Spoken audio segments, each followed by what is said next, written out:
The House Republican Policy Committee will come to order. The committee is meeting today to hear from and question experts on a conservative clean energy agenda and ways a free market can help achieve that. We're excited to be in this very large room. We apologize for the distance between us and the witnesses today, but that's what the room will accommodate. Please know if we could be closer to you, we would be closer to you.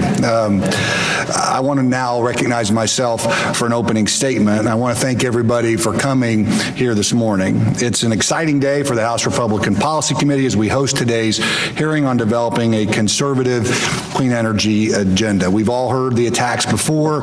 Republicans don't care about the environment, but we know that's not true. In fact, as I was walking over here today, I was thinking of a couple of my favorite wisdoms in life. One, that a journey of 1,000 miles starts with a single step. And secondly, a line from Woody Allen that it takes about 7 years to be an overnight success. And when you think about the Republican Party and our role in protecting the environment in America, it starts from the days of Teddy Roosevelt and his efforts in conservation, the creation of the EPA through Richard Nixon. There is no question that the Republican Party agenda on the environment has been far more than just drill, baby, drill. Like every American, we want clean air to breathe and clean water to drink. We just understand that our decisions in this area have consequences. Every regulation we put on energy providers means more money that hardworking Americans have to pay to keep the lights on. And each time the government inserts itself into the marketplace, winners and losers get picked and new policies get shut out. The left has been working to present a false choice that the only way to protect the environment is to push policies that hurt the economy. But Republicans have different ideas. Through innovation and free market solutions, it's possible to ensure affordable, clean, and reliable American energy. Today's hearing won't be about denying climate change or trying to prove global warming doesn't exist. Rather, we're going to discuss the progress we've made and where we need to go. Last year, I had an opportunity to be in New Delhi and Shanghai. And if you've visited those cities and seen the smog in the air, it's no doubt a public health concern. I also remember that what America was like 30 years ago. Our environment is a lot cleaner today than it was then. We should commend our energy producers for the advancements, not condemn them. The truth is, we need to do more to encourage energy innovation, rather than use executive rulemaking to hamstring providers that will only raise rates on consumers. We should be accelerating next-generation technologies that will ensure our continued global energy leadership for years to come. Today, we have a panel of witnesses who will help us do just that. Through their testimony and our discussion today, I know it'll be clear that clean energy policies are consistent with conservative principles. Over recent years, middle-class households have had an energy policy imposed upon them by regulators and ideologues. More bureaucracy, more political control over people and industries, and more lawsuits are not the right way to protect our resources. It's time Americans are allowed to help chart their new energy future. I'm looking forward to today's discussion and the results that come from it. Thank you again for being a part of today's hearing. Other members are participating today. I want to recognize them for opening statements. We'll start with the gentleman from Colorado, Mr. Kaufman. Mr. Chairman, I want to thank you so much for your leadership on this particular issue and your leadership in our conference when it comes to policymaking in general. Being from Colorado, we are certainly an energy producing state. And so I'm very concerned that when we talk about the future of energy, the future of clean energy, that we balance environmental concerns. And I think, as the chairman mentioned, that the United States has made tremendous progress, certainly in the last 30 years and prior to that, I think, in terms of cleaning up our environment, in terms of reducing harmful pollutants, in terms of reducing carbon. And we've done that through a number of policies that I think have been very important. What I'm concerned about is that when we go beyond what is reasonable and that we begin having a harmful impact upon jobs in this country, and that we raise the cost of producing, of manufacturing in the United States. And the end result is we merely push those jobs overseas to countries that have no environmental regulations, so that at the end of the day, the global environment is worse, not better. And so the issue is striking a balance between economic growth and between the environment. I think we can do so without penalizing jobs in America. Thank you, Mr. Chairman. I yield back. Thank you. Next, would like to recognize Ms. Stefanik from New York. Thank you, Mr. Chairman, and thank you to our witnesses for your testimony today. I'm very excited to discuss this important issue. I represent New York's 21st District, which is known as the North Country. I represent the Adirondacks, the St. Lawrence River, thousands of lakes and waterways, including the pristine Lake George and Lake Champlain. We understand inherently in my district that our environment and the health of our environment is related to the health of our local economy, in terms of how much tourism and how much recreation we have in our district. I am a proud original co-sponsor of the Gibson Bill, which is a resolution to focus on a long-term solution to combating climate change while also protecting our domestic economy. I also have a proud record of defending the Land Water Conservation Fund, which is important to my district, as well as I just introduced a bill called the Stamp Act to try to combat the rise of invasive species, which is something that we see acutely in upstate New York, but actually every congressional district across this country has invasive species. I also am chair of the Millennial Task Force, and as a young person, I believe that climate change and environmental stewardship is a policy issue that's of particular interest to millennials. So I hope to hear your perspective on that when it comes to what our next generation is inheriting. Thank you very much, and I look forward to the discussion. I yield back.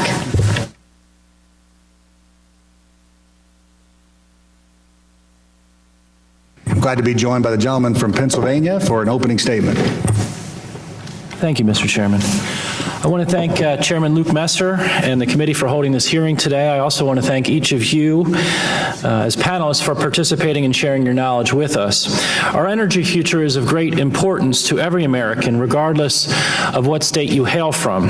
This is an important discussion we're having here today, and we can all agree, candidly, it's long overdue. For far too long, the debate on clean energy and efforts to preserve our natural resources has been dominated by what I think is a narrow, limited perspective: change behavior by greater regulation. In Pennsylvania, I can tell you there's a growing frustration with over-regulation and penalizing in the process hardworking middle-class families. Regulation that limits energy choice and shutters good jobs. So I'm glad to be here today to discuss what I believe is sorely lacking in the energy and environmental debate: innovative solutions that improve choice and create jobs. I believe that the critical role of natural gas and nuclear energy is absolutely imperative and the way to go about reducing emissions. The innovative market-based role of carbon capture, utilization, and storage technology is something else I look forward to hearing from all of you on in terms of how that really will reshape the way we go about producing energy over the next century. These and other solutions that preserve our resources and improve our communities for generations to come leaves me very optimistic, and I believe creates a very exciting opportunity for all of us. We are on the precipice of a clean energy revolution, but only if it is brought about through conservative, limited government principles, not a command and control set of regulatory mandates. I want to thank you once again for organizing this panel, and I'm looking forward to hearing from each of you and your thoughts on this very critical issue. I yield back. Thanks, Ryan. Again, as I said earlier, this is an exciting day for the House Republican Policy Committee, a day where we talk about a clean energy agenda that's consistent with conservative principles. We've got a very dynamic panel to help us through that discussion as well. I want to introduce the panel and then give each of you an opportunity for an opening statement. First, Mr. Jay Faison is the founder and CEO of ClearPath Foundation, a group whose mission is to accelerate conservative clean energy solutions. He's also the founder and chairman of Snap AV, a high-growth company that designs and distributes more than 2,000 audio-visual-related products to technology integrators worldwide, which was acquired by General Atlantic in 2013. After the early success of ClearPath, Politico named Jay one of the top 50 visionaries transforming American politics in 2015. Mr. Rich Thau is the president and founder of Presentation Testing, Inc., doing groundbreaking research in public policy, financial communication, insurance, trial consulting, and infomercials. Some of his firm's clients include the U.S. Chamber of Commerce, T. Rowe Price, HBO, the American Enterprise Institute, and Americans Health Insurance Plan. Ms. Shannon Angielski, is that close? Angielski? There you go. I'm sorry. My apologies. Yeah, Angielski is the executive director of the Coal Utilization Research Council, an organization focused on promoting research, development, demonstration, and widespread deployment of technologies that will support the continued and long-term use of coal. In addition, she serves as principal of governmental issues at Van Ness Feldman PC.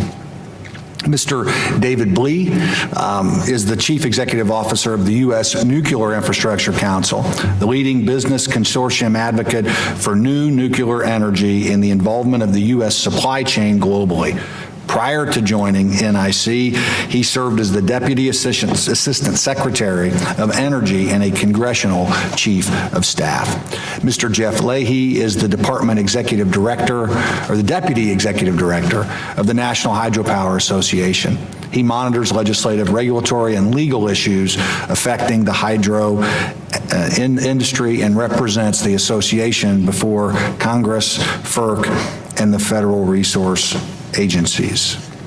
Thank you all for being here today. We are very much looking forward to hearing from you today. I now recognize Mr. Faison for 5 minutes for his testimony. Thanks, Jay. Thank you, Mr. Chairman, and thank you, panel, for attending this event. It is heartwarming to hear the talking points, the words that I just heard. When I started here a year ago, I think that there was, I didn't hear those, so I'm very appreciative that this is starting to get some traction. Like many of you, I'm tired of the left owning the debate on clean energy and the environment, and that's why I started ClearPath. I've followed this issue for about 15 years, and it wasn't a partisan debate when I started. But today, where we are, we have sort of a prescription of wind and solar, or things like cap and trade on the left. And on the right, our energy policy has been somewhat dominated by drill, baby, drill, which we're for exploiting our nation's resources. But in the middle, we have a menu of clean base load power that, relative to these other things, has been virtually ignored. And that's why we're here. We're helping along with folks here on the panel, fill this vacuum with policy and messaging and politics. We're for less regulation and more innovation. For example, the Obama administration is strangling our clean energy workhorses. Hydro dams, for example, half the equipment in our dams is over 50 years old. It's incredibly hard to put new and upgraded equipment in those dams. It can take up to 10 years and $50 million to relicense existing dams. It could take 10 years and $500 million to relicense an existing nuclear plant. And currently, there's no pathway for some of the promising new advanced nuclear technologies that we have, and many of those are going offshore. Regarding innovation, this is really America's secret sauce. But you can't do advanced nuclear in a garage like we have with our electronics industry or software. This is quite different. It requires tens, if not hundreds of millions of dollars in investment and testing in cooperation with a government where we need to have sophisticated approvals. That's why we need the Department of Energy. For example, horizontal drilling was a technology that originally occurred in a Department of Energy lab and then was brought to market by George Mitchell in cooperation cooperation with them. Most of the air pollution technologies that we have today that scrub our coal plants came out of the Department of Energy, for example. We need more basic energy research, but we also need more cooperation between the private sector and our energy labs. For example, today, DARPA-E is funded at 10x the level of ARPA-E, and we think that that needs to change. Clean energy is also politically important. Our polling shows that 72% of Republicans want to accelerate clean energy solutions. Clean energy is not a highly ranked importance issue. However, when presenting voters with options, different talking points from candidates, it's the #1 peel-away issue in politics today, and that research comes from Stan Greenberg and James Carville on the left, and Target Point and some of our analysis on the right. Only 18% of millennials are registered Republican. I think that speaks to our brand today. We have to be a party, in Speaker Ryan's terms, of proposition rather than opposition, and clean energy is an opportunity for us to do that and become a more optimistic party that casts a vision for young and aspirational voters. Our prescription is better than the left's renewable fantasy. Wind and solar are good options up to about 25% of the grid, and after that, according to research from MIT and others, they become prohibitively expensive. For example, 1 gigawatt nuclear power plant that's decommissioned, much like the ones in Illinois a couple of weeks ago, would require the equivalent energy of a 4-lane highway from here to LA in solar to make up for that loss. If it's a 2 gigawatt in a more modern plant, it would be from here to Los Angeles and back. So renewable strategy is a renewables only strategy, which is where the message from the left is not going to be reliable or affordable. Finally, this issue can help unite a divided party. This works from moderates to Tea Party members of Congress. For example, today we have Senator Inhofe and Whitehouse working on an advanced nuclear bill together.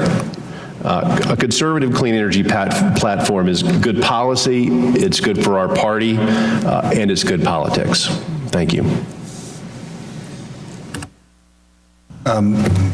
Next, up 5 minutes, Mr. Thau. Thank you, Mr. Chairman.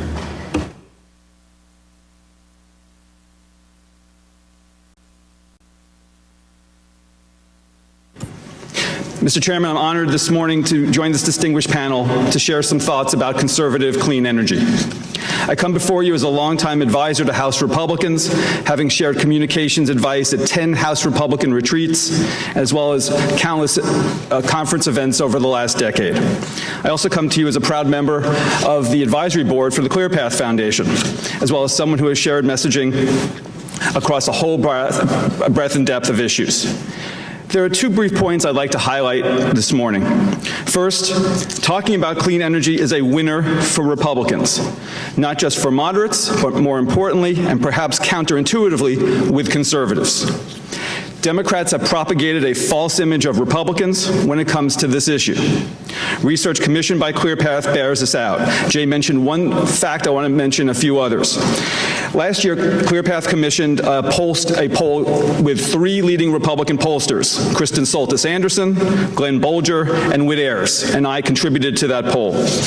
And we found some key results. One is 80% of conservative Republicans agree that we should accelerate the growth of clean energy so that America can have cleaner, healthier air and less pollution at home. 80%. 79% of conservative Republicans agree we should accelerate the growth of clean energy so that America is less dependent on energy from the Middle East. 77% of conservative Republicans agree we should accelerate the growth of clean energy so American innovation can create economic growth and jobs at home. 63% of conservative Republicans agree we should accelerate the growth of clean energy so that America can lead on addressing global environmental issues. And another 63% of conservative Republicans agree we should accelerate the growth of clean energy so that we can quickly make the inevitable transition away from carbon-emitting sources of energy. 63% of conservative Republicans agree with that. Second, we shouldn't underestimate the strategic value of adopting a conservative clean energy platform. To the point Jay made earlier, it gives Republicans something positive and innovative to be for, rather than merely attacking Democrats for Solyndra. Furthermore, it gives Republicans the ability to put Democrats on the defensive, since they don't expect Republicans to go toe-to-toe with them over clean energy. It's a surprise for them when we talk about this subject. So while Democrats place most of their bets on solar and wind, we know those energy sources alone cannot come close to meeting all of our energy needs. It's effective to point out we need a larger and more robust mix of clean energy sources, such as nuclear, hydro, and natural gas, and be the party that is pushing it to make it happen. Furthermore, advocating a conservative clean energy platform has the benefit of helping pivot Republicans away from the climate debate. We've been losing that debate, and we need to shift toward one we can win, one where our climate solutions are better than the top-down, government-driven solutions offered by President Obama and Secretary Clinton. When Republicans argue what we're for rather than what we're against, it enables us to migrate away from highly damaging climate messaging that deserves to be abandoned. For example, Republicans should no longer be declaring, "I'm not a scientist," when it comes to the climate debate. We found in our own research, extensive research, that it sounds like you're abdicating your duties as legislators when you say that. Constituents don't expect you to be scientists, but they do expect you to seek the counsel of scientists and find solutions. Furthermore, it does not help when some Republicans and some conservatives who are not in Congress challenge the financial and political motivations of scientists merely because these researchers work on controversial issues. Scientists are held in very high regard by the public, and poll after poll shows that. And as is government-funded scientific research. You really don't want to be seen attacking scientists or them or the scientific research they conduct, particularly when the public is concerned about things like Zika and they want to see cures for cancer and Alzheimer's. And you are on the side, and I see you nodding, Congresswoman, on the side of 21st century cures, which passed unanimously last year. In conclusion, it saddens me when we've allowed Democrats to claim the mantle of energy innovation and the jobs that are derived from it. We've handed them ammunition to label us as science deniers, willing to put corporate profits before the public's health. We Republicans need to actively reclaim the mantle of innovation and environmental stewardship, given our legacy of conservation going back more than a century to President Theodore Roosevelt. Thank you. Thanks, Rich. I want to thank Ms. Hartzler from Missouri, Mr. Grace from Louisiana, Mr. Poliquin from Maine, all for joining us today. Next up is Ms. Angielski. Thank you. Angielski, there you go. Thank you, Mr. Chairman and members of the committee, for inviting us to be part of this discussion today. As you heard, the Coal Utilization Research Council is an organization of coal-using utilities, coal producers, equipment suppliers, and technology developers, academic institutions and universities, as well as state organizations that are all focused on the technology solution for the cost-effective and environmentally acceptable use of coal. And today I'd like to make 5 points with respect to that. Coal has been and will continue to be an important domestic energy and important to domestic energy security and economic prosperity. Contrary to numerous media reports suggesting the demise of coal, coal remains a key element of our economy. According to the Energy Information Administration, coal provided nearly 39% of U.S. electric generation and nearly 18.5% of total domestic energy consumption in 2014, and is projected to provide nearly 1/3 of U.S. electric generation through 2040, even under the President's Clean Power Plan. Globally, there are an estimated 1.2 billion people on this planet that have no electricity and that face each day in poverty. Coal is the engine relied upon in much of the developing world to provide reliable, low-cost energy, which is why coal has led all other forms of fuel consumption globally over the last decade. We are going to use coal, and we have proven we can do so using technology. Jay already mentioned the successful development of scrubbers to address acid rain, and there have been other environmental controls to address ozone as well as particulates from coal combustion. And the important point there is that coal use doubled over the period beginning in the early 1970s, while the emissions of those criteria pollutants decreased by nearly 90%. So the second point I'd like to say is that today the challenge for coal, as we know, is carbon dioxide. And while there is currently no magic bullet to fix coal's carbon challenge, there is technology to capture carbon dioxide or CO2 emissions from coal use. We refer to the capture of CO2 and then the use and final storage of CO2 as carbon capture, utilization, and storage, or CCUS. The problem is CCUS currently costs too much and is yet to be adequately demonstrated in large-scale commercial-sized electricity generation applications. Development of improved technologies and successive application will, in time, reduce the cost of these technologies, but it will require time and resources. To my third point, there are several benefits to be realized by investing in these technologies. Carbon dioxide is a valuable commodity for use in recovering oil in a process known as enhanced oil recovery, or EOR. And by investing in CCUS, we will unleash American ingenuity to improve today's technology and cost-effectively capture the CO2 necessary to recover as much as 50 billion barrels of oil now left in the ground, as well as reap the benefit from the continued utilization of our vast domestic coal resources. Successful technology development also means tremendous export opportunities of U.S. technology and innovation to a world that will use greater and greater amounts of fossil fuels. However, and to my fourth point, current U.S. policies do not reflect policy parity toward clean fuels. Financial incentives and regulatory policy are both skewed to favor renewable energy and end-use efficiency. For example, EPA's greenhouse gas rules, or the Clean Power Plan, act to deter the development and application of CCUS for coal generation. Nor does coal enjoy the same level of financial or other market incentives that renewable energy enjoys, such as the production tax credit or renewable portfolio standards. Providing targeted incentives, such as the Section 45Q carbon sequestration tax credit, is a preferred tool for encouraging innovation in CCUS technology.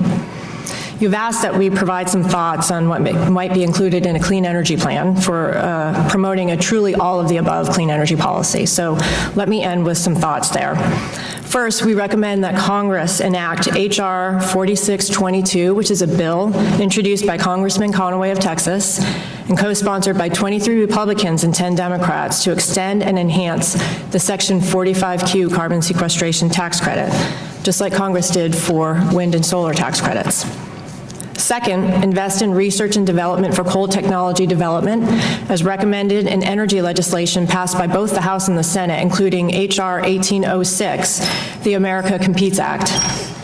Third, consider reviewing and modifying New Source Review to encourage installation of CCUS in technologies that can increase coal power plant efficiency and, in effect, reduce their emissions of CO2. Fourth, ensure siting for coal and CCUS technology infrastructure enjoy the same benefits of accelerated permitting processes that currently are afforded to renewable energy projects. Fifth, ensure there is policy parity among all the clean energy sources so that incentives for CCUS technologies are on par with other forms of clean energy. Thank you again, Mr. Chairman, and the members of the committee. I'm happy to answer any questions that you might have. Thank you, Mr. Blee. Great. Thank you, Mr. Chairman, and members of the committee. We really appreciate the opportunity to be here today to talk about a clean energy agenda and innovation and market-driven solutions. I'm going to talk a little about nuclear energy in context to the U.S., the challenges faced by nuclear energy today, and some thoughts on the path forward. Nuclear energy is a pivotal U.S. energy resource domestically and globally. It provides reliable, clean, carbon-free, and economical baseload electricity 24/7. Today, U.S. nuclear energy plants comprised of 100 reactors provide almost 20% of the nation's electricity and over 60% of America's carbon-free electricity.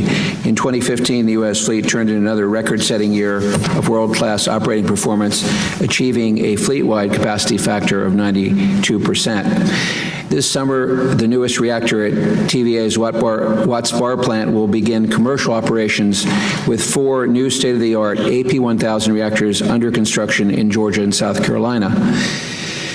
Nuclear energy's economic contribution is substantial, accounting for $60 billion per year in domestic product, approximately 500,000 direct high-paying jobs, and over $12 billion in federal and state taxes. Notwithstanding all these attributes, there are numerous challenges to nuclear energy. The existing U.S. fleet is among the oldest in the world, with over a third of the current plants over 40 years old. Many of these reactors could be retired routinely beginning around the 2030 timeframe, although there is a strong basis for extending their life to 80 years through a second license renewal.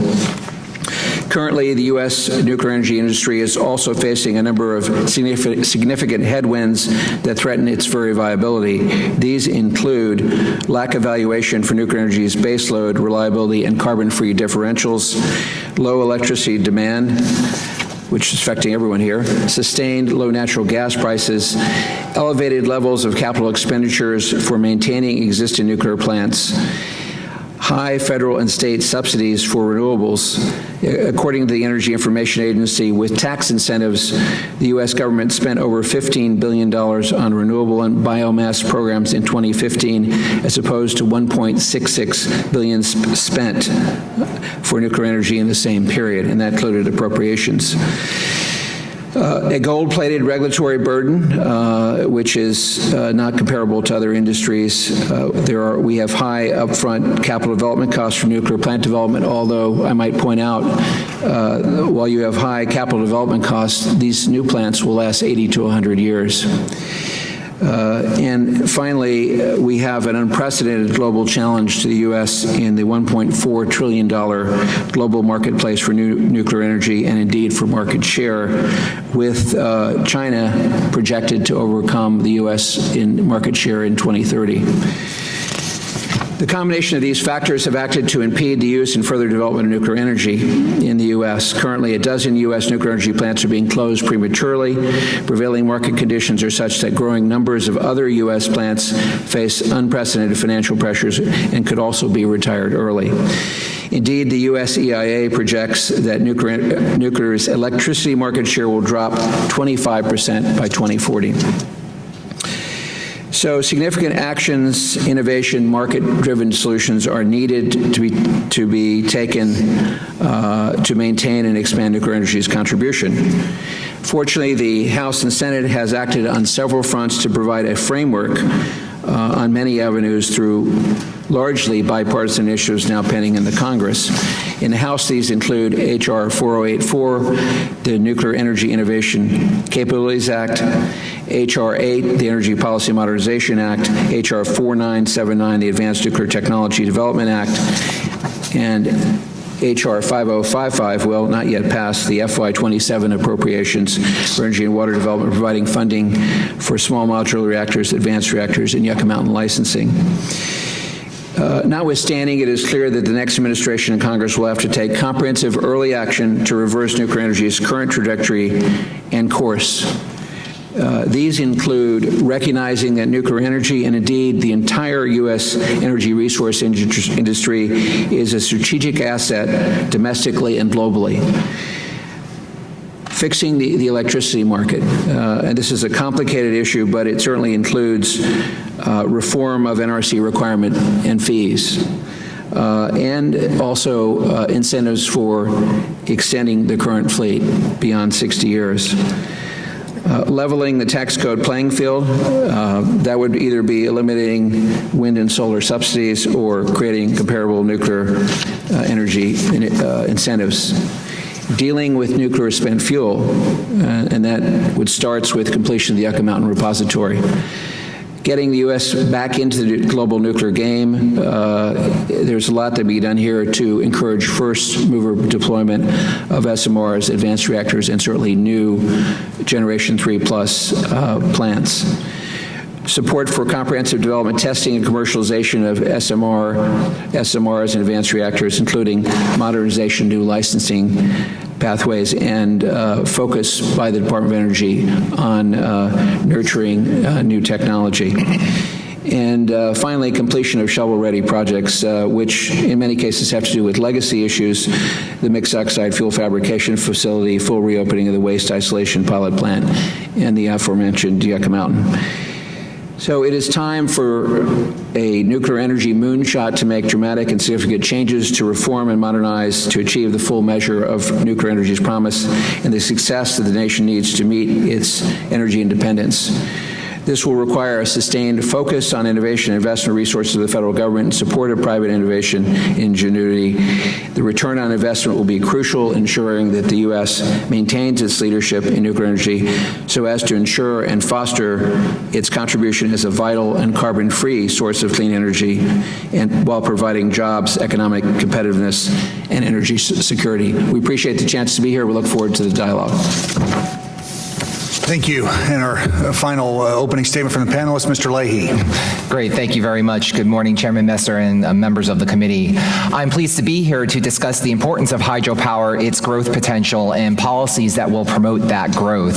Starting with the existing hydropower system, the U.S. fleet is made up of almost 2,200 individual plants that provide 6 to 7% of all U.S. electricity generation and nearly half of all renewable electricity generation, making hydropower the single largest provider of renewable electricity in the United States. In addition, another 42 pump storage plants make up almost all, 97% of U.S. energy storage. Our existing system helps avoid millions of metric tons of carbon emissions and contributes other benefits, including river management for fish and habitat protection, flood control, drought management, water supply, and others. Hydropower also provides many grid benefits: base load power, peaking generation, load following, energy storage, reliability, and more. With the growing need for these services, U.S. hydropower has expanded in recent years, enough to power over 500,000 homes. Hydropower projects also bring economic benefits where they are located. The industry employs a sizable workforce, and access to low-cost, clean, reliable power attracts many companies to regions with hydropower. High-tech firms like Google, Facebook, and Yahoo are siting data centers in these areas, as are companies with manufacturing needs like BMW. As much as it does, hydropower can do even more. The myth is that hydropower is all tapped out. That is not the case, and I'll now highlight some of the opportunities. Of the 80,000 dams in the United States, only 3% generate electricity. A 2012 resource assessment found over 12 gigawatts of potential, with 8 gigawatts available at the top 100 sites alone, with 81 of the top 100 sites located at Corps of Engineers dams. Some projects, though, are not being developed in part over concerns about the uncertain, duplicative, and lengthy regulatory process. As one example, NHA member company Missouri River Energy Services reports their new project at a Corps dam in Iowa will become operational in 2018, having started the process in 2005, 13 years earlier. Turning to existing hydropower projects, owners can get more power out of their plants through upgrades and efficiency improvements, which have the added benefit of improved environmental performance. One example is the Wanapum Dam, owned by Grant County Public Utility District in Washington, another NHA member. By replacing the original turbines and other equipment, their project will increase efficiency by 3% while reducing equipment wear and improving fish passage. Let me also discuss pump storage. These projects can rapidly shift, store, and reuse energy until there is corresponding system demand, while facilitating integration of variable energy resources. As more intermittent generation is added to the grid, the need for pump storage is increasing. As a result, there is renewed interest in these projects, with over 18,000 megawatts of proposals before FERC. To support these opportunities, Congress needs to address the challenges that asset owners and developers face. Hydropower has the most complex development timeline of any renewable. Water is a public resource, and the industry recognizes the need for thorough project review. However, the process can also be a cause of delays. Again, building on non-powered dams is a good example. FERC may issue a license, but the project cannot begin construction until further approvals from the federal dam owner are in. Additional processes like this and others are not always coordinated with the FERC process and are sequential rather than in parallel. NHA notes that both the House and Senate energy bills contain significant bipartisan provisions to improve the coordination and reduce inefficiencies in hydropower licensing. We strongly support the two chambers moving to conference on these bills. Another issue that holds back hydropower deployment is its limited recognition or lack thereof as a renewable under state or federal programs. State renewable portfolio standards often contain restrictions on the amount of eligible hydropower. Federally, initiatives such as the Renewable Energy Development on Public Lands and renewable energy procurement policies either exclude hydropower or qualify it in a way that reduces its ability to participate. When hydropower is not recognized as a renewable, it creates an economic disadvantage. And this is clearly illustrated in the context of the renewable energy tax incentives. Last year's PATH Act created a competitive imbalance between the incentives for wind and solar and other renewables. The hydropower PTC and ITC were extended through 2016, now only 6 months away, while the wind and solar credits were extended for years longer. Competing for investment dollars, the policies adopted at the end of 2015 tipped the scales against hydropower. NHA also highlights investment in research and development for technology innovation. The DOE Water Power Program remains one of the smallest, particularly when compared to the funding levels for other renewable programs. And the hydropower R&D program routinely receives the least funding, followed closely by the MHK program. That's marine energy and hydrokinetics. One last policy area to consider is that of regional electricity markets. Often the various grid benefits hydropower and pump storage projects provide are not valued or compensated under existing electricity markets. As a result, project proponents do not receive the full benefit of the grid services that they deliver.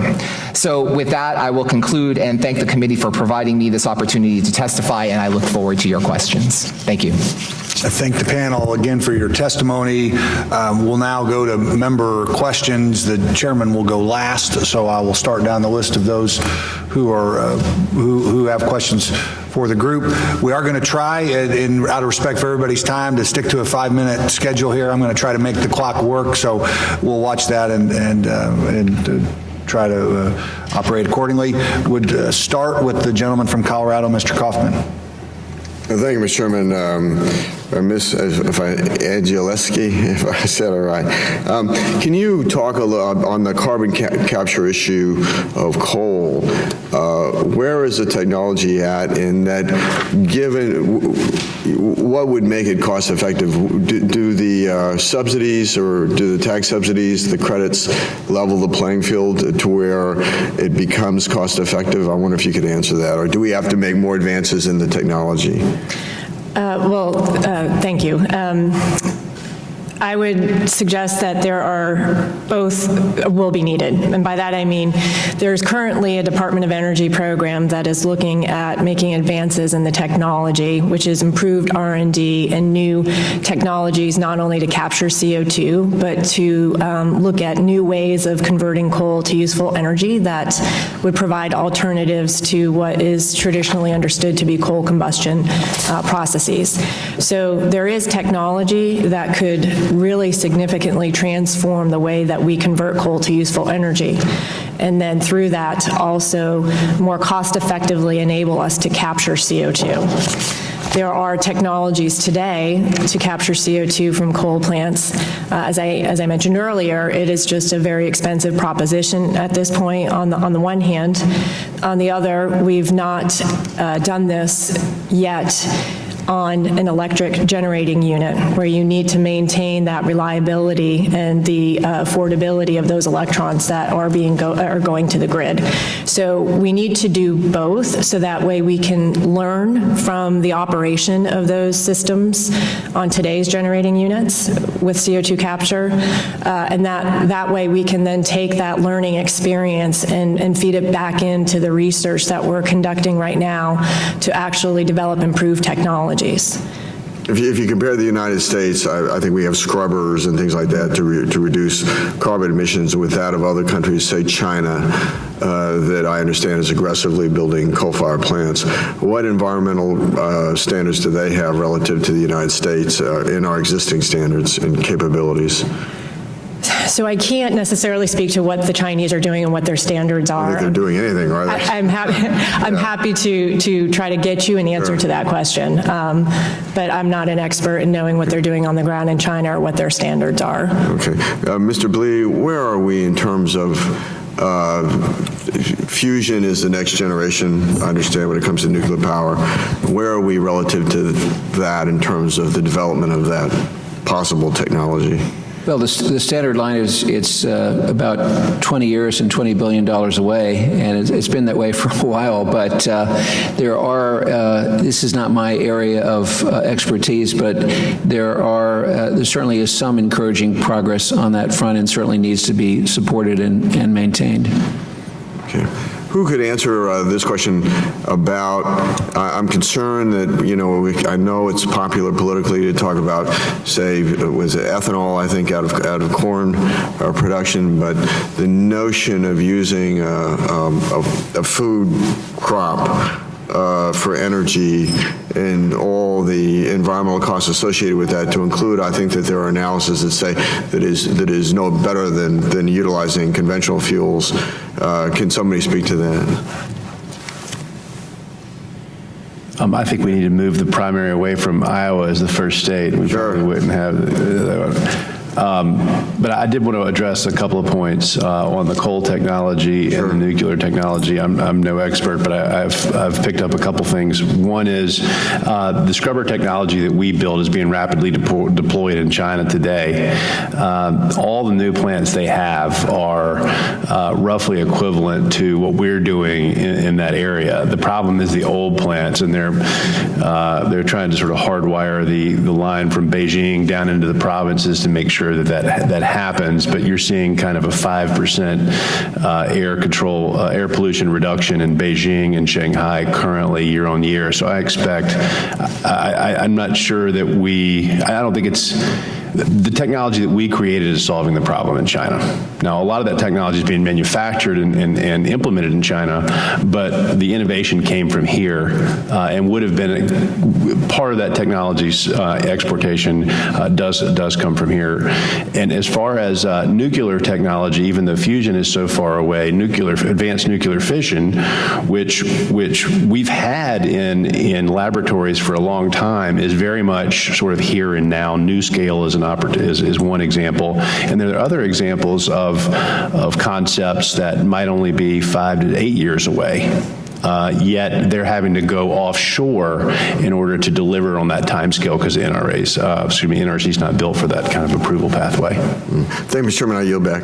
Thank you. Gentleman's time has expired. Would recognize the gentlelady from New York for 5 minutes questions. Thank you, Mr. Chairman. My district, as I mentioned, is in upstate New York, and both in upstate and across the border in Canada, we benefit tremendously from hydropower. And as both Mr. Faison and Mr. Leahy mentioned in your testimony, a vast minority of dams are actually outfitted for electric generation. So I'm curious what obstacles face a dam operation that may wish to transition to electric generation.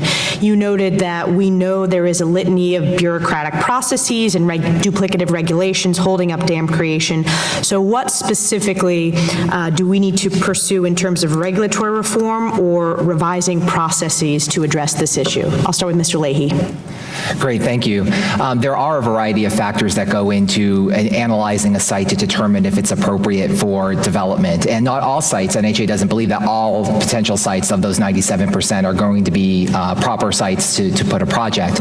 But that being said, as you do look at these projects, they are, and they should be the lowest hanging, or some of the lowest hanging fruit that we have. The infrastructure is already in place, but yet the time that it takes to go through the regulatory process to get all of the approvals approvals is an issue, and it becomes a competitive issue when you're looking at other options, energy resource options that can get approved and constructed in a half to a third of the time that it may take to do a hydro project.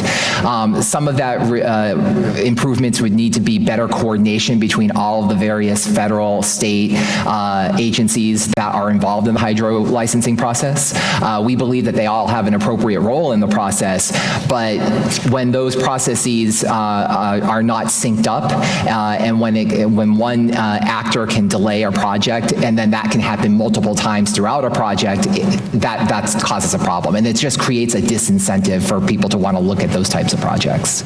Great. Mr. Faison, do you have any ideas, or would you like to add anything? No, I think that explains it.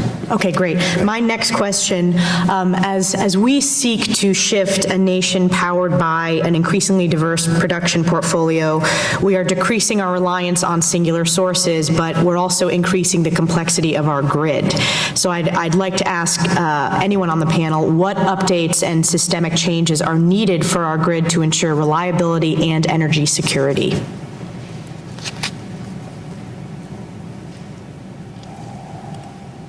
I'm not sure we have a grid expert up here, but clearly Congressman Upton's, Chairman Upton's staff see this as a priority. I think this is going to be the next big move they make.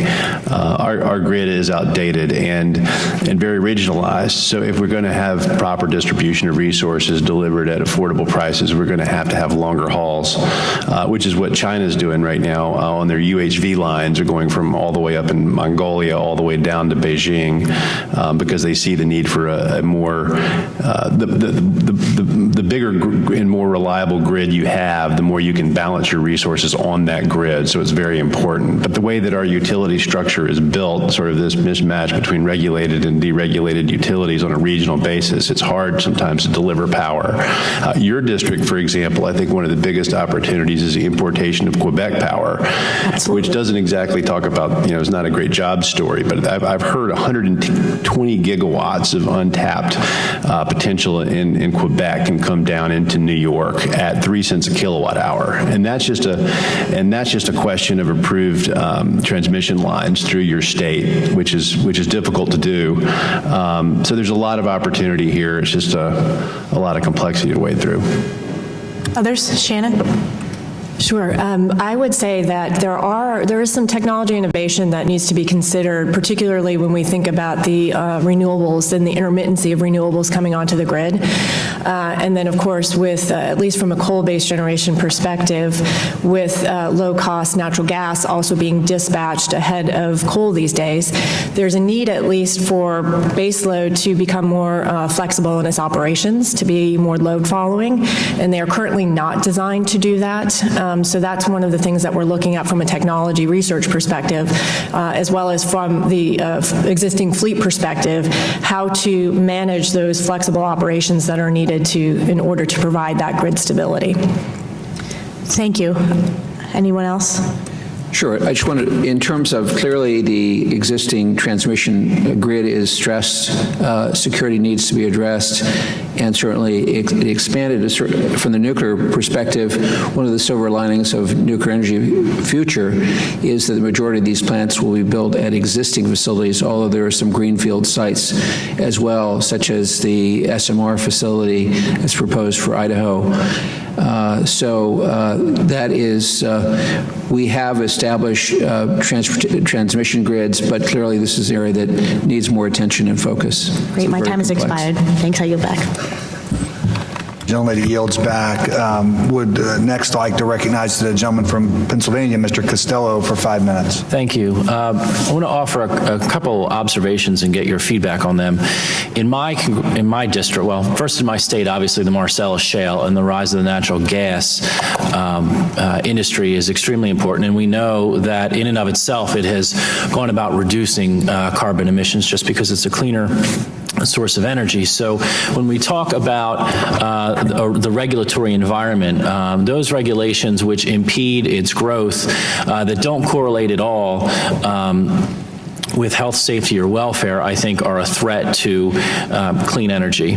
But where I'd like to focus on is the intersection between reliability and relicensing. PJM interconnection is in my district. I think until the European Regional Transmission Organization, it was the largest RTO in the world. It serves 61 million customers, and a site visit there taught me very, very quickly about how critical reliability is.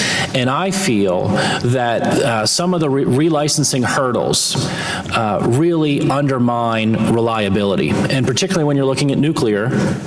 And I'll ask you in a minute about hydropower as well. It seems to me that from a policy perspective, yes, we want to see carbon capture technology take off and become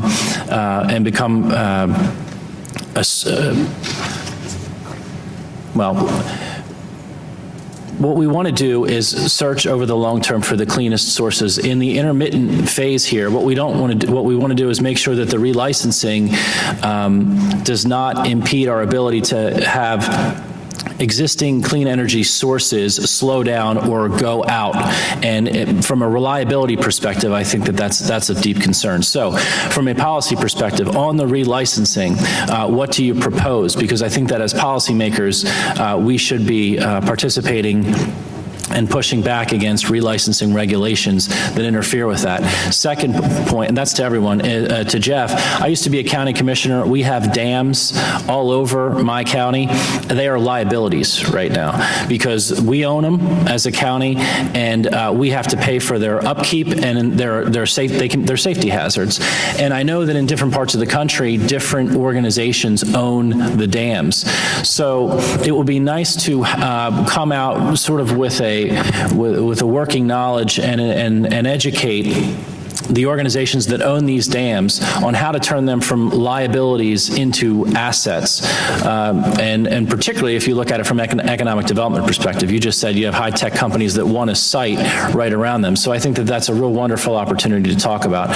So relicensing and reliability, and then how do we look at hydroelectric in its future iterations with dams that presently aren't being used for our energy sources. And I will leave that up to all of you to fight over who wants to answer this. Well, I'll jump in there right away. With regards to the tie between relicensing and reliability of the grid, I mean, we are seeing that. NHA has been contacted, particularly of owners of projects, existing projects, small projects in the Northeast, in the upper Midwest, where they're coming up for relicensing, sometimes the second or third time around, but yet the transactional costs of going through that process are high, particularly for the smaller projects where you don't gain the economies of scale, and those owners are thinking about giving up those projects. And so that's a concern, I think, exactly as you stated, because those projects are providing a lot of the grid services that provide the reliability to the grid. And from a clean energy perspective, any megawatt hour that we're losing that is already a non-emitting megawatt hour has to be replaced if we want to sort of stay on the trajectory that we're staying on. So you have this dual issue that you have to consider, and that comes into play. And I think that just very quickly goes back to your question, Congresswoman. We've not provided a lot of policy support for the types of benefits that projects like hydropower projects provide: load following, frequency control, voltage control, those kinds of things. Some of that there are markets for, but not necessarily for all of them. So we've sort of not done our best at compensating project owners and project proponents, new project proponents, for those services. Congressman Costello, I'm pleased to report that in the case of the nuclear fleet, 80% of the reactors have been extended for another 20 years. The real challenge will be go for life beyond 60. It may be challenging for all of us. But in any event, with respect to the FERC, that is a key area of focus. Recently, the FERC extended jurisdiction over a deal in Ohio that would have provided an incentive to keep baseload in play, and that is now in jeopardy because of FERC invoking jurisdiction there. So that's something that needs some attention and focus for sure. Gentleman yields back. Would next recognize the gentleman from Louisiana, Mr. Graves, for 5 minutes. Thank you, Mr. Chairman. First of all, it's interesting sitting here listening to the discussion. Lots of talk about nuclear, about hydro, about the need for us to plan forward in regard to a clean energy future, and certainly those are all things that I share, objectives that I share. One thing that with the exception of Ms. Angielski, if I did that okay, otherwise I'll just mumble. You talked about the role of conventional fuels to some degree. You talked about coal and the role of conventional fuels in regard to this clean energy strategy. Do you view the current strategy, energy strategy of the administration as sort of skipping over the role that natural gas, coal, and other fuels can provide if we spend additional time and incentives trying to improve the cleanliness, I guess, of some of those sources? So I would say that we have really rushed, or this administration has rushed us to require the utilization or application of technologies that are not yet demonstrated or commercially ready for that use. And that is particularly with respect to coal. And by applying CCUS technologies to coal under the current regulatory program. With respect to natural gas, under those rules, I would say that at least the administration is encouraging the utilization of natural gas, at least at this point, with respect to the new source performance standards. And with that, I'd also say that natural gas also emits carbon dioxide as well. So there is this challenge of sometime in the future, if really it's a question of emissions of CO2 that are trying to be controlled through the application of technology. We do have to consider that in the context of all fuel sources, perhaps, and maybe not just coal. Along that same line of questioning, I know years ago, and I'm assuming it's still current, the United States spent more money on climate change technology and clean energy research and development than any other country in the world. Do you believe that we're properly prioritizing those investments today? And certainly coming from South Louisiana, one of the top energy producers in the United States, trying to go home and explain or defend the Solyndra decision it's impossible. Do you believe that we're properly prioritizing those investments today through the climate change technology and energy programs and others? I would say that at least with respect to incentives for clean energy technology, or are we talking about, I would say the question really is, are we talking about low carbon generating technology perhaps? I would say that those incentives are currently not on par with other fossil fuel types of policy incentives that could be provided to actually make them also low carbon generating options. So I guess to answer your question, no, we're certainly, or at least current federal incentives are certainly incentivizing the use of renewables and other forms of clean energy over fossil fuels. Thank you. Mr. Faison, you talked a little bit about China and emissions, and I remember, again, a bit dated statistic, but I remember looking at the emissions per megawatt of electricity produced in the United States as compared to other countries. In China, for example, had significantly higher emissions at the time per megawatt of electricity produced, and you noted some of the technology that they're currently implementing. One of the things that I really scratch my head on, and you and I have discussed this in the past, Republicans are known for efficiency, for conservation, for innovation and technology, yet to a large degree, we have not been leaders on this topic. Where do you see opportunities for us to kind of change the narrative, looking at some of the polls that were mentioned, looking at some of the technologies that are available today? Where do you see the greatest opportunities right now? Well, great question.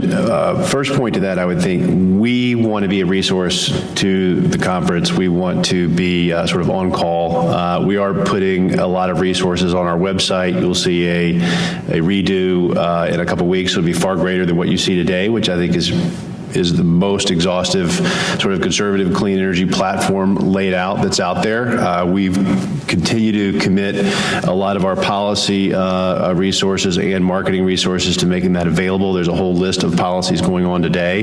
The prescription is kind of there. I think what we have here is a hairball. And energy, like healthcare, is incredibly complex, and it's going to require a lot of hard work to roll up our sleeves. And you know a lot about this subject, and I'm so glad that I hope that you continue to roll up your sleeves and work on these things, because it's going to require hard work. All these issues have a lot of depth, and we cannot be spread an inch deep and a mile wide on this, is my point. So that's from a policy standpoint. From a politics standpoint, I think we just need to start talking about it. And again, we have a lot of research. We'll have two websites, another one going up, so we have our C3 foundational website, but we also have our political website that has all the research, all the talking points, polling, et cetera, and that'll go up in 2 or 3 weeks as well.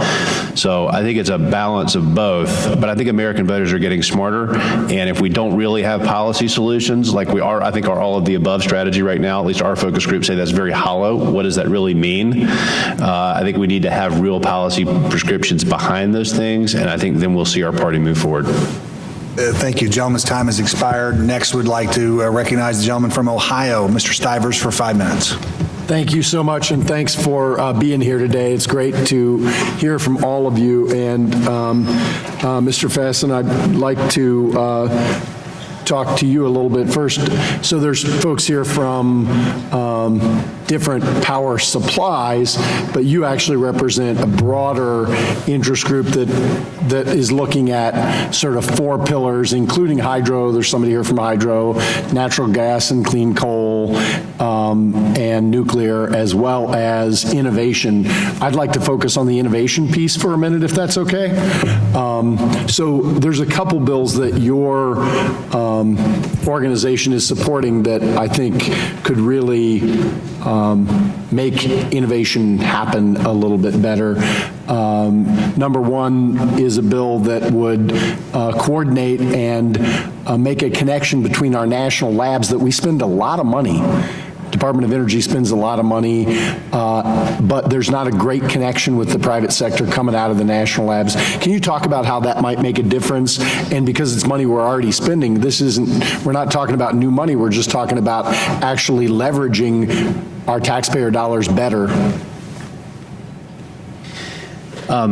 Speaking of hairballs, look, I think our energy labs and what they do and all the programs that are in that is incredibly complex. But one example, I think, that at least one that I really like, and one is one of the most cost efficient, is ARPA-E. I believe it's $320 million a year. And basically that's not so much at the DOE, but at universities with very tight cooperation with the commercial markets. So I think there's 2 areas that research really needs to happen. One is in basic technology, which there is no company that's going to stomach the research for basic technology. We wouldn't have the internet. We wouldn't have horizontal drilling and all these things without basic energy research. And I think that's hard to measure and hard to stomach a lot of times for our party, because you don't know what's coming out of it. But again, innovation is America's secret sauce. And in energy, again, this isn't going to happen in Silicon Valley necessarily. But then on the other side of that, sort of closer to commercialization, that's very difficult from the capital formation standpoint for companies to do without some level of cooperation, either with the government or with universities. And that's where I think we have to invest early, and we have to invest later stage. And right now, I think we're too heavily focused on the middle. I feel like we're not spending, and this is the America Competes Act that was Senators Rubio and some other fine senator, I can't remember the name, but that act was around tighter collaboration around sort of the last mile of energy innovation, and we're very much in favor of that. So one of the other things you advocate for is an X Prize like for energy. Can you talk about how that might leverage the incredible inventors all throughout the United States and folks who can help reduce the high-cost energy markets out there? I would say that the X Prize idea is one that is in formation at our foundation, and sort of full disclosure, I'm the politics guy and the generalist, and I know enough about policy to be dangerous, but I have Rich Powell, who was in a committee hearing on hydro yesterday here, is our policy expert and could be more eloquent around that. But look, I think X Prizes in general make a lot of sense. It's a cheap way, it's a highly leveraged way to get more ideas and more innovation for relatively cheap cost. So again, I think it's another example of sort of that gap that we have at the end of the commercialization, at the end of the innovation chain, which isn't that different than ARPA-E. Thank you, and I just have a few more seconds left. Do you want to, and you talked earlier, and I was late for your comments, but there are a lot of voters that care a lot about clean energy, some of whom maybe aren't in our coalition today. Can you talk about how these investments and these policies can help bring people to our party and to our broader vision? Right. So I'm not sure that clean energy is going to bring people over. Okay. But what I do know through a lot of research is that the votes that we need most, the persuadable voters, the ticket splitters, that 5 to 10% of the voter that don't really trust our party, right? When you talk about clean energy, you sort of scratch the record for them. They expect you to sort of toe the party line, they expect for you, frankly, to be beholden to lobbyist interests. And when you talk about a conservative clean energy strategy, you are sort of breaking that narrative and you're also doing three things. You're combating the attacks from the left on the environment, on clean energy, and on climate change. And it's important for that sort of middle 1, 2, 3, 4% that decides tight elections. And I think in a place where we stand maybe a better than 50-50 chance of losing the Senate, somewhere in there, let's call it a flip of the coin, this is incredibly important for the party. It's also important, I think, to keep a lot larger majority in the House so that we can get things done. Thank you all for being here. I yield back. Thank you. Gentlemen's time has expired. I want to thank again the panel. I'm going to close with one very hard question that will go through the entire panel. You know, I appreciate this conversation today. I think it's tried to highlight what is a House Republican Conference we can be for in the area of the environment. We not only have a moral responsibility to keep our planet clean, but it's also in America's national security interest and our economic security interest to lead in this area as well. We have a chance. We are one of the world's energy leaders. We can lead in all of these sectors that you've described as well. I appreciate the testimony today about what we're for, because it's important to not only talk about these issues, but to be able to articulate what we're for, which will be my concluding question when I get to it in a second to give you a little bit of early warning. We've talked today about the fact, of course, we're for natural gas, we're for cleaner coal, nuclear, hydropower, and I thought enlightening today the conversation that it's every bit the public health interest to our nation's future as other rare diseases that we try to cure, to invest in these spaces as well. And I'm going to start with our subject matter experts and work this way, but that leads me then to my final question. We may go a little over our 5 minutes, but I'd ask each of you in a minute, right? Because we fight this debate in a world where we often have to explain it quickly, not just in depth. And so if you could, each of you kind of just articulate, sum up again, but first in your subject matter spaces and to our other witnesses, what are we for in the world of energy? Well, I think what the hydropower industry is for is increasing our ability to contribute to the clean energy space. So hydropower provides not only its own clean energy, carbon-free generation, but it's also an enabler, a supporter of other renewable energy technologies as well. So by doing more for hydro, you basically get a twofer out of that, and you get to increase the contributions that you can make that for clean energy, for carbon emissions reductions, and for the security and reliability of the grid. So really, it's a win-win-win situation, and that's what I would say we're for. Mr. Blee. Yeah, I think we need to start with fundamentally rethinking how we approach energy. We talk about energy independence, but really we should be talking about the energy portfolio as a strategic asset globally, and take that to market in that fashion through some of the solutions we're talking about today. In my testimony, I pointed out the many challenges nuclear energy faces, and it is sort of Dickinsonian, the worst of times, the best of times. There's a huge global market out there. There's tremendous demand for new power over the next 20, 30 years in the U.S.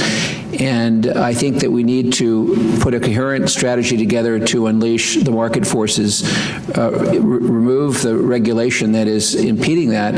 And fortunately, we are seeing, as Jay mentioned earlier, a lot of innovation in the nuclear energy area where we have, in addition to the Generation 3+ passive safety large reactors, which are really the standard for the world, small modular reactors coming online as early as 2023, 24, and then the next generation, Generation 4, with license applications expected as early as the mid-20s. So notwithstanding the challenges, the U.S. industry can meet this challenge. In fact, the current fleet of 100 was actually built in 15 years.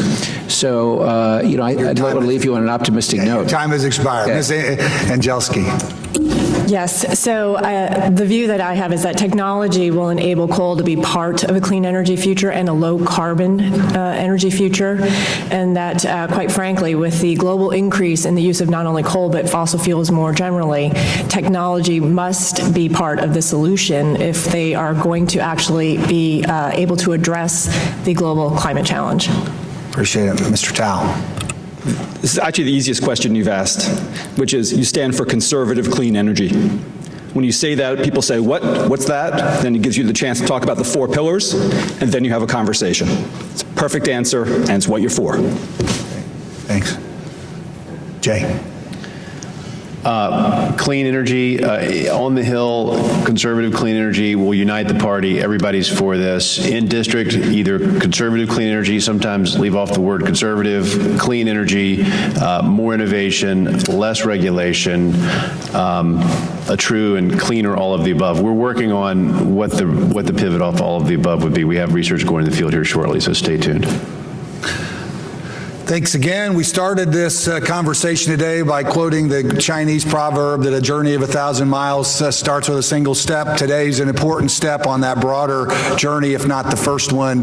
What will be exciting is to see from this what grows as these policies become reality for America. Thank you all very much. Thank you.